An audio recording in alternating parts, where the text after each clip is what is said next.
자, 회계정보의 질적 특성에 대해서 보겠습니다. 자, 이번 시간은 전부가 다 MVP다 이렇게 보시면 돼요. 왜냐? 시험에 한 문제 언급이 됩니다. 언급이 돼요. 자, 근데 주의하실 거, 한 문제 언급이 되는데 여러분들 무조건 맞춰야 돼요. 만약에 여기서 한 문제 언급이 되는 거에서 틀렸다. 맞힐 문제 없어요. 맞추라고 주는 문제예요. 여기서 나오는 문제는. 그렇기 때문에 무조건 맞춰야 됩니다. 자, 어렵지 않습니다. 자, 회계정보의 질적 특성. 그야말로 제공되는 회계에 어떤 정보가 있습니다. 그럼 정보가 갖추어야 될 어떤 요건이죠. 하나의 덕목이라고 보시면 돼요. 덕목. 정보는 이래야 된다. 이런 얘기입니다. 자, 그런 특성들이 어떤 게 있느냐. 이런 얘기예요. 자, 제일 먼저 언급을 해야 될 게 뭐냐면 바로 이 전제 조건입니다.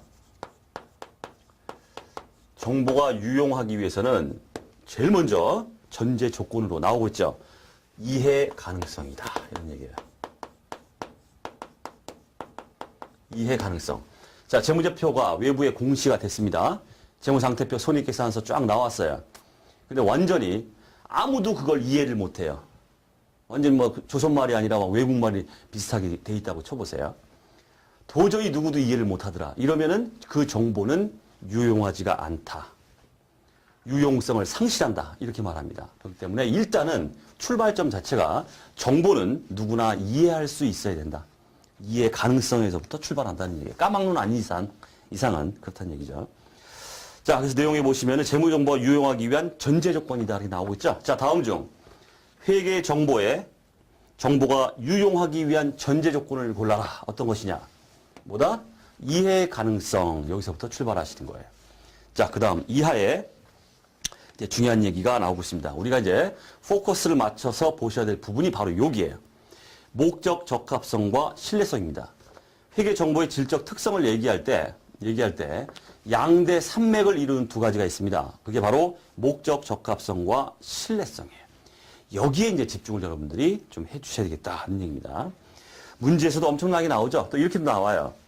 거기 뭐 주위에도 뭐 제가 써놨지만 회계 정보의 가장 중요한 질적 특성이 뭐냐 이렇게 물으면 목적 적합성과 신뢰성입니다라고 답해 주셔야 돼요.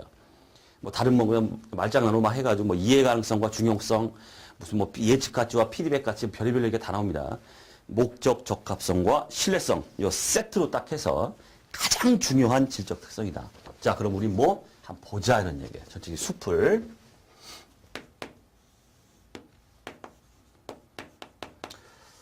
자, 양대 산맥 중 첫 번째 바로 목적 적합성. 두 번째 신뢰성. 자, 말 자체는 뭐 벌써 냄새가 벌써 나죠. 정보는 어때야 된다? 목적에 맞아야 된다 이런 뜻이에요. 목적에 맞아야 된다. 두 번째 신뢰성. 냄새가 나죠? 정보는 어때야 된다? 믿을 수 있어야 된다. 믿을 수 없는 정보는 유용하지 않다는 뜻이겠죠. 당연히. 자, 그게 이제 중요한 게 아니라 양대 산맥이 이렇게 두 가지로 돼 있는데 우리가 챙겨야 될 게 뭐냐면 바로 이 양대 산맥 하나하나에 가지고 있는 딸린 식구들이 있어요. 그 딸린 식구들을 우리가 하부 속성이다 이렇게 말해요.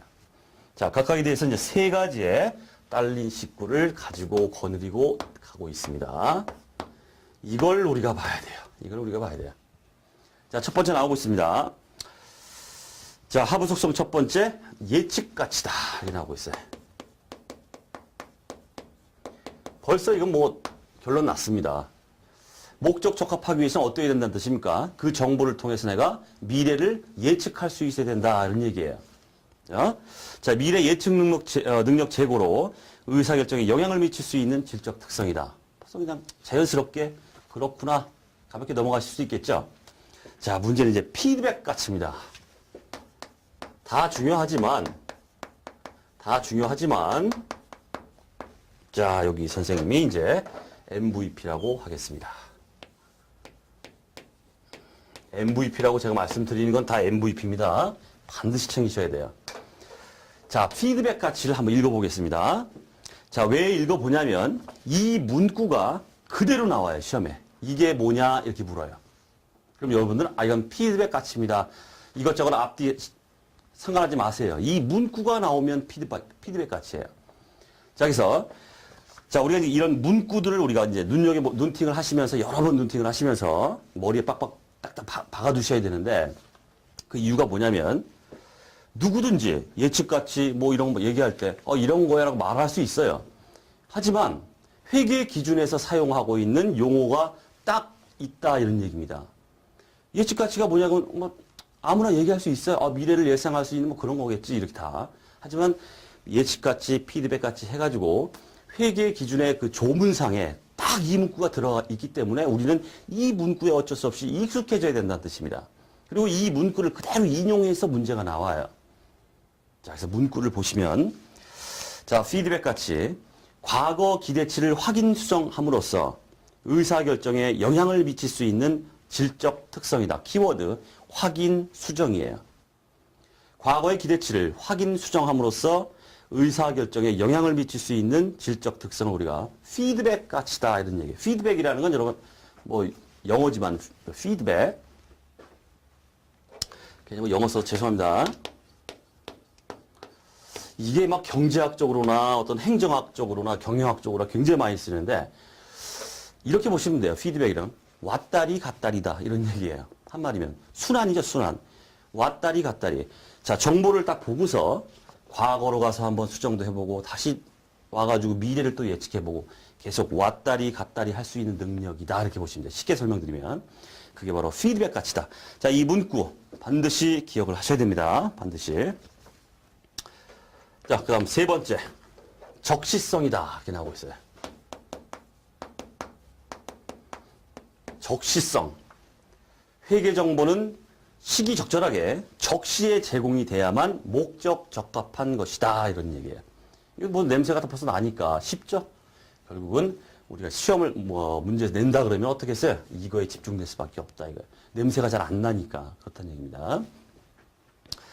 자, 적시성 보시면은 정보가 의사결정에 영향을 미칠 수 있는 능력을 상실하기 전에 필요한 정보가 적시에 제공되어져야 한다는 것이다. 이게 바로 적시성입니다. 그 다음 주위에 보시면은 그런 말이 나오죠. 이 조선말, 이 말장난인데 보시면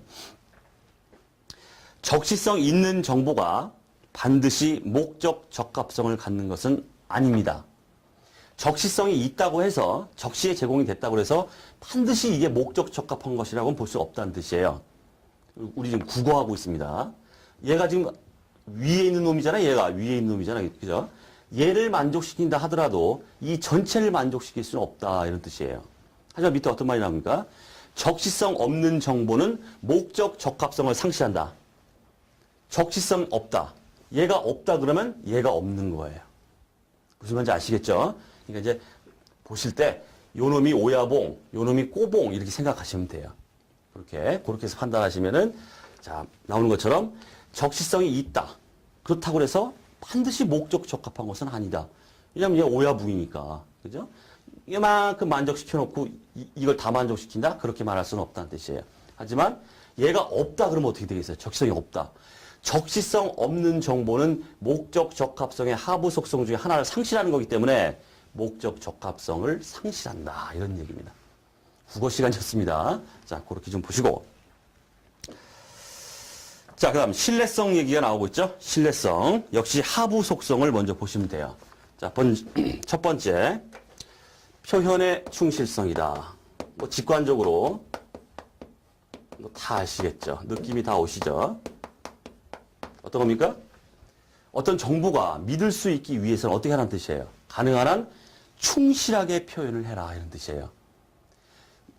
뭐 이것저것 막 뒤로 숨기고 뭐하고 이러지 말고 충실하게 정보가 제공이 되면은 이거는 신뢰성이 있는 것이다. 믿을 수 있는 정보다. 이렇게 보겠다는 거죠.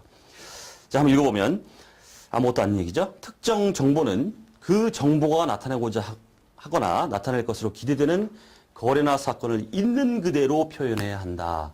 그래야 믿을 수 있다. 숨기면 안 된다. 이런 얘기겠죠. 자, 당연한 말이고.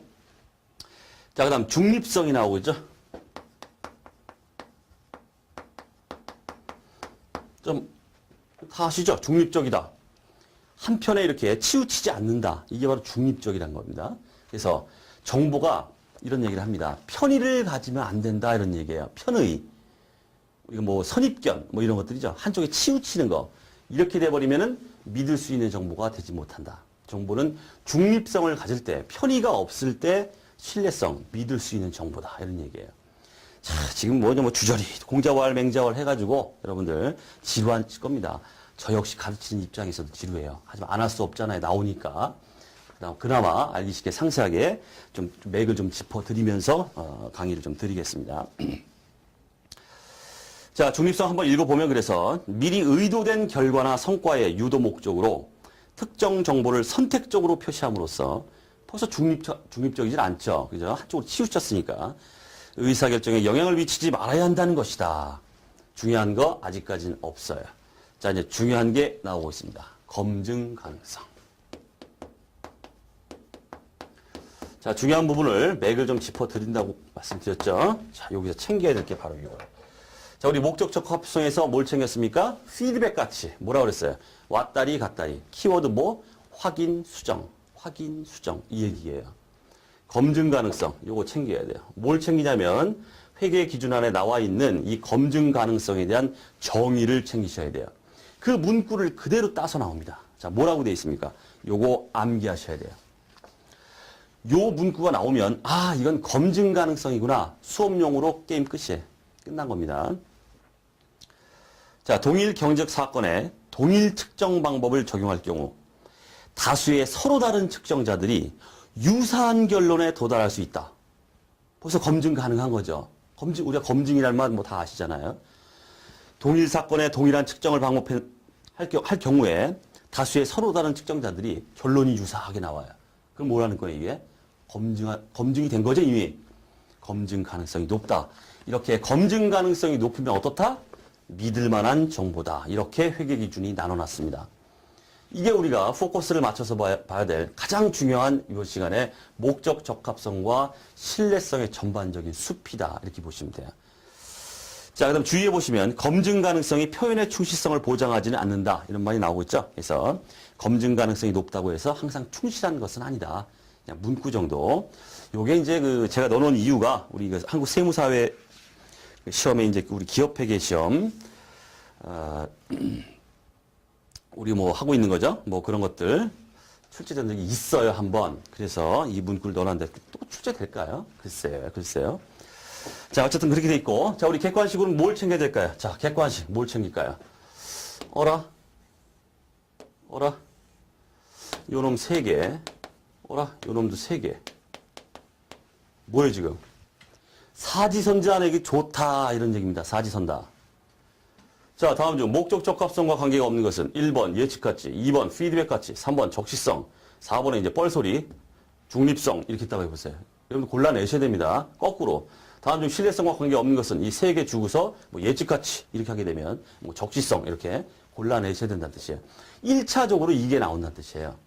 어떻게 했어요? 구분을 딱 하셔서 목적 적합성 3개, 신뢰성 3개 구별을 하셔서 반드시 숙지를 하셔야 된다. 이런 얘기입니다. 됐죠? 자, 그렇게만 보시면 돼요. 자, 요게 이제 시험에 집중되는 그 하나의 맥이다. 이렇게 보시면 되고 여기서 이제 2단 엽차기가 들어가요. 그 2단 엽차기가 또 MVP예요. MVP입니다. 시험에 잘 나옵니다. 자, 보여드리겠습니다. 자, 그게 뭐냐면 자, 우리 교재 목적 적합성과 신뢰성의 상충관계다 이렇게 나오고 있습니다. 상충관계라는 건 뭐 우리 트레이드오프, 자꾸 영어 써서 죄송합니다. 트레이드오프, 하나가 높으면 한 놈이 떨어지고 한 놈이 떨어지면 한 놈은 높고 이런 걸 우리가 상충관계다 이렇게 말합니다. 이 목적 적합성이죠. 이 목적 적합성과 신뢰성은 이상하리 많지 달라요. 한 놈의 목적 적합성이 높으면은 한 놈은 신뢰성은 또 떨어지고 신뢰성이 높으면 목적 적합성은 떨어지고 이런 관계가 성립을 하더라는 얘기죠. 그 사례들이 나오고 있습니다. 여기 이제 요 부분에서 시험이 집중된다. 이렇게 보시면 돼요. 이걸 잘 알고 계셔야 됩니다. 자, 먼저 보시면 역사적 원가가 나오고 있어요.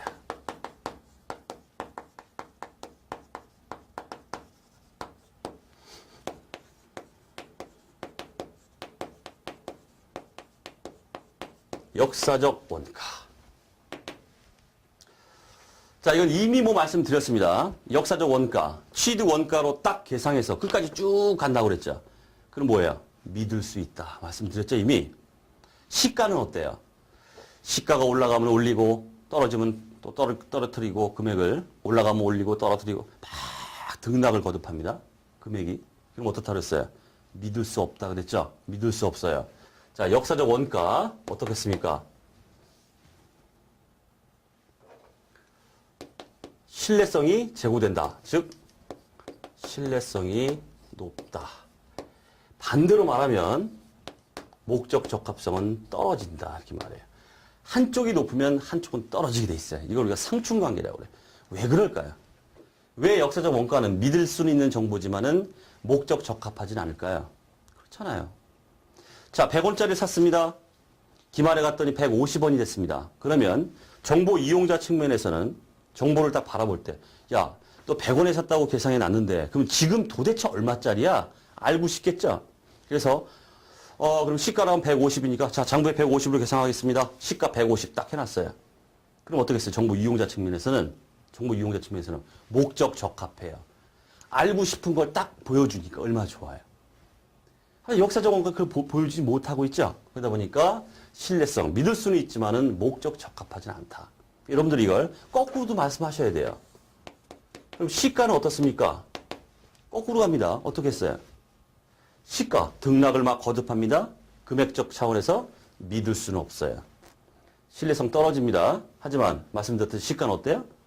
알고 싶은 놈이 굉장히 많습니다. 지금 그게 얼마짜리야? 얼마짜리야? 그걸 보여줬어요? 아, 그렇구나. 정보 이용자한테는 아주 목적 적합한 정보로 작용한다는 뜻입니다. 그렇기 때문에 거꾸로 목적 적합성은 높다. 이게 바로 상충관계다는 뜻이에요.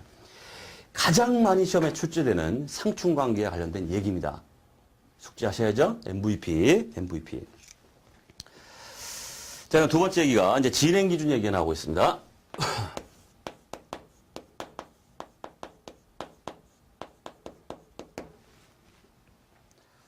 자, 진행기준 결론.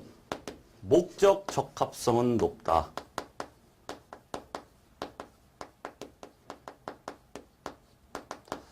신뢰성은 바닥이다. 자, 먼저 진행 기준에 대해서 간략하게만 이제 말씀을 드릴게요. 간략하게. 자, 여기. 자, 공사를 이제 수주했습니다. 공사. 자, 교량을 갖다가, 도로를 갖다가, 또는 뭐 이렇게 건물 같은 거 딱 짓기로 이제 했어요. 우리가 도급공사라고 합니다. 이런 거 갖다가. 100억에 내가 수주를 했어요. 총 100억이에요. 도급액 100억 이렇게 돼 있어요. 자, 그 다음에 이제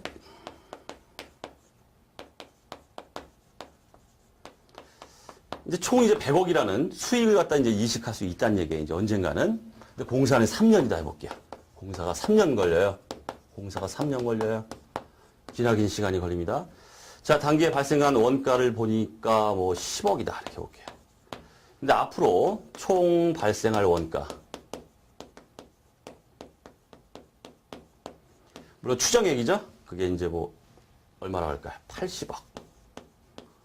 20억으로 할까요? 20억. 이렇게 되어 있습니다. 자, 총 수익 금액이 100억인데, 난 100억을 받을 수 있다는 얘기입니다. 3년 동안 공사를 하면은. 근데 내가 예상하는 거는 이 공사를 통해서 내가 원자재 대고, 노무비, 인건비 대고, 뭐 벽돌 사오고 막 이렇게 하겠죠? 그 들어가는 비용을 총 따져보니까 예상되는 게 80억이에요. 이제 단기입니다. 제 1차 연도, 이제 3년 걸린다 그랬죠? 첫 번째 연도에 딱 보니까, 발생되는 원가가 20억이에요. 여기서 우리가 진행률이라는 개념이 나와요. 공사 진행률이라고 그러는데, 진행률은 어떻게 계산할까요? 총 80억 드는데 그 중에 20억이 발생됐어요. 그럼 80분의 20 하면 얼마입니까? 아, 단기까지 공사가 25% 진행됐구나 이런 얘기예요. 공사가 25, 그렇죠? 총 발생된 원가가 80억인데 단기 20억 발생했으니까 어림 잡아서 공사가 100%짜리가 있다고 할 때 금년까지 25%가 진행됐구나 이런 얘기입니다. 이 진행률을 이렇게 구해낸다는 뜻이에요. 이렇게 했을 때 진행 기준이라는 게 무엇이냐? 자, 수익은 100억이라고 그랬죠. 1차 년도 넘어갑니다. 2차 년도 넘어가요. 아무런 처리 안 해요. 그러다가 3차 년도, 공사 완공 연도에 가서 수익 100억 하고 잡는 게 바로 완성 기준이라고 합니다.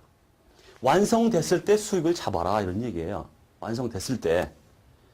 그래서 3년 후에 가서 100억 하고 수익을 잡는 걸 우리가 완성 기준. 얘처럼 이렇게 단기까지 25% 진행됐죠. 그렇기 때문에 100억 중에서 25%면 얼마예요? 25억이죠. 25억의 수익을 1차 년도에 잡습니다. 또 2차 년도 다음 년도 가면 어떻게 했어요? 공사 진행률 또 구해가지고 진행 정도만큼 수익을 쪼개서 짝짝짝 인식을 해간다 이런 뜻이에요.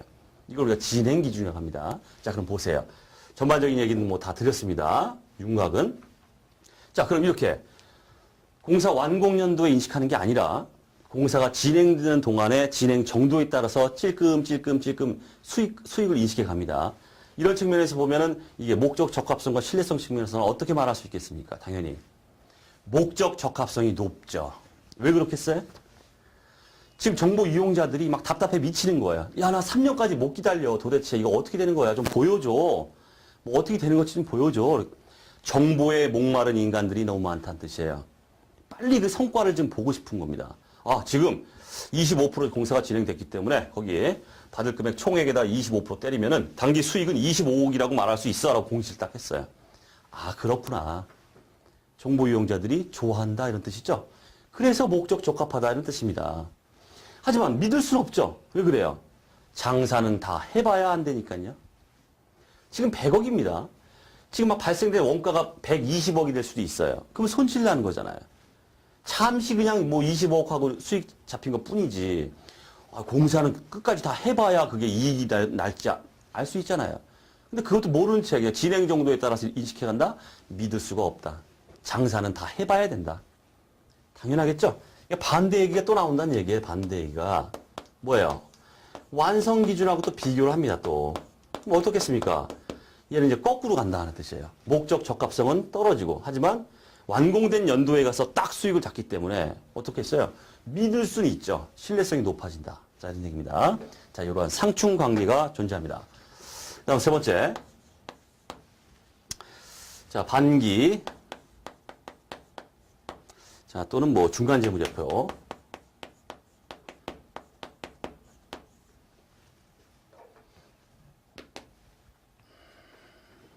자, FS는 뭐 재무제표다 이렇게 보시면 돼요. 앞으로 그냥 생략해 쓸게요.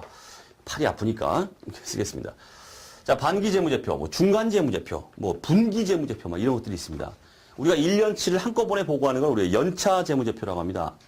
근데 중간에 한번 꺾어가지고 1월부터 6월까지 한번 보고해봐. 결산해서 줘봐. 알고 싶으니까 그렇습니다. 그런 재무제표를 공시할 수 있습니다. 똑같은 얘기죠. 그렇다 보니까 정보에 목마른 사람은 1년 못 기다리겠다는 뜻이에요. 1월 달부터 6월 달 좀 한 번만 제발 어떻게 돼가고 있는지 좀 보여줘. 딱 보여줬더니 아, 그렇구나. 좋아합니다. 목적 적합은 하다.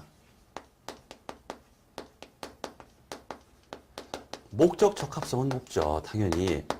하지만 어떻습니까? 당연히 믿을 수는 없죠. 1년치 장사 다 해봐야 된다니까요. 1월부터 6월까지 반기재무제표가 나왔습니다. 그래서 이익이 100억이 나왔어요. 근데 1년치 다 해보니까 연차재무제표 뒤에 가서 딱 보니까 오히려 손실이에요. 7월부터 12월까지 완전히 개판 쳐가지고 팔이 날려가지고 1년 전체를 보니까 손실이 날 수도 있어요. 당분간 반기만 거기에서만 이익이 난 거죠. 그렇기 때문에 믿을 수는 없다 이런 얘기입니다. 거꾸로 얘기하죠.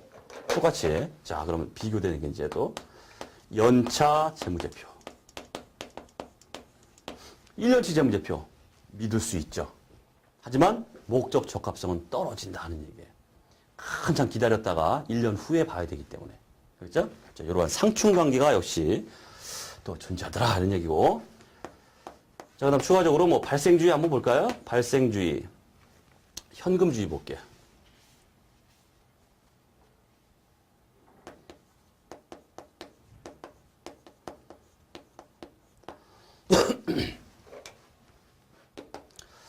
자, 현금주의, 발생주의. 자, 발생주의는 결정적인 사건이 발생했다 그러면 수익이나 비용을 다 인식합니다. 예를 들어서, 자, 내가 이번 기회에 그 6개월치 은행에 이자를 줘야 되는데 아직 못 줬다. 해보세요. 이자를 줘야 되는데 못 줬어요. 줘야 되는데 못 줬어요. 발생주의라는 게 뭐겠습니까? 줘야 돼 하는 사건이 발생했어요. 그렇기 때문에 안 줬어도 이자 비용이라는 비용을 잡아야 된다 이런 얘기입니다. 발생주의는. 현금주의는 그게 아닙니다. 안 줬죠? 돈, 현금 박치기가 돼야 인식하는 겁니다. 돈 안 줬어요? 비용 인식할 필요가 없다. 이런 얘기예요. 극과 극이죠. 자, 그럼 현금주의는 어떻다는 얘기입니까? 이런 상황에서. 목적 적합성 측면에서 보면은 현금주의 똑같은 얘기예요. 목적 적합성이 어떻겠어요? 떨어집니다. 실제 현금 박치가 일어날 때, 즉 우리 완성 기준 얘기하던 거랑 똑같아요. 실제로 딱 현금이 박치기 탁 주고 받을 때 그때서 이제 인식합니다. 그렇기 때문에 목적 적합성은 떨어진다 볼 수 있고, 반대로 어때요? 현금이 진짜 지급될 때, 현금이 실제로 들어올 때 딱딱딱 정확하게 인식해주죠. 믿을 수는 있다. 신뢰성은 높더라. 이런 얘기예요. 상식적으로 우리가 다 해결할 수 있다. 이런 얘기입니다. 자, 그럼 반대, 발생주의. 지급된 게 없고 들어온 게 없어도 일단 발생됐으면 수익, 비용 잡아라. 이게 발생주의죠. 뒤에서 뭐 다 볼 거지만 역시 거꾸로 간다. 이런 얘기입니다. 발생주의. 이러다 보니까 실제 지급이나 수입이나 이런 게 없어도 발생했으면 잡아라. 목적 적합하다. 하지만 이런 짓거리를 하다 보니까 믿을 수는 없다. 이런 결과가 나오더라. 자, 여기에 바로 네 가지가, 뭐 네 번째 요건 조금 깊숙한 얘기입니다. 근데 제가 추가적으로 좀 넣었어요. 네 가지 정도에서 상충관계에 관련해서 대한민국 회계 시험에서 나올 수 있는 건 다다. 이렇게 보시면 되겠습니다. 자, 그렇게 챙겨주시고. 자, 그다음 당초에 이제 말씀드렸던 그 주의에 그게 나오죠. 제일 중요한 게 뭐냐 이렇게 물을 때 목적 적합성과 신뢰성 거기 주의에 그게 나오고 있습니다. 자, 회계 정보의 가장 중요한 질적 특성은 목적 적합성과 신뢰성이다. 자, 중요한 문구고. 자, 그다음 자, 이제 여기서는 뭐 대부분 이제 다 봤다 이렇게 보시면 되는데 추가적으로 비교 가능성과 중요성 한번 보도록 하겠습니다.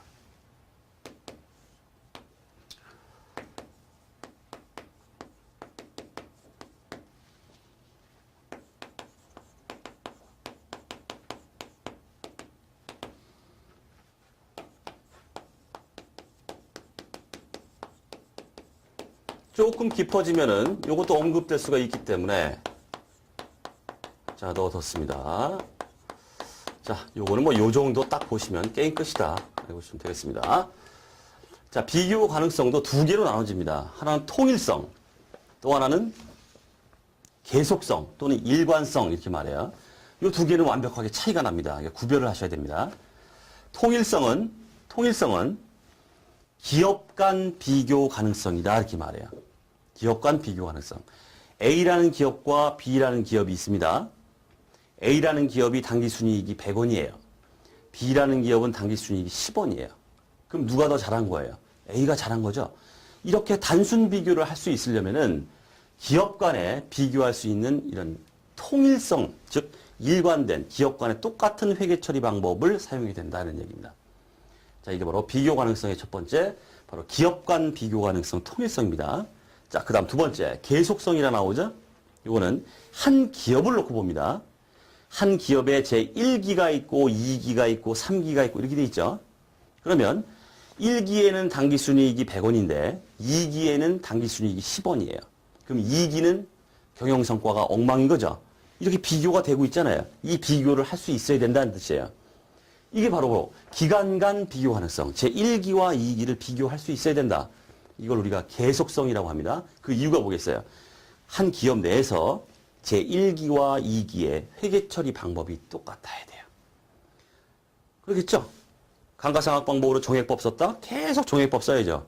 그래야만 그 이익의 단순 비교가 가능하지 않느냐 이런 얘기입니다. 이거 우리가 이제 그래서 회계 변경이라는 어떤 절차가 있습니다. 회계 변경. 자꾸 방법을 바꿔버립니다. 그래서 웬만하면 회계 변경은 잘 인정을 안 해줍니다. 그 이유가 바로 이런 계속성 원칙 때문에 그래요. 기간 간 비교를 할 수 있어야 된다. 그렇기 위해서는 회계 처리 방법을 동일한 방법을 계속 사용이 된다. 이렇게. 자, 비교 가능성이 이렇게 통일성과 계속성의 두 가지로 나눠진다. 자, 이렇게 가볍게 좀 보시고. 자, 그다음 중요성 보시면 자, 재무제표상 정보가 생략되거나 잘못 기재되어 동재무제표를 기초로 하는 의사결정에 영향을 미친다면 이는 중요한 정보이다.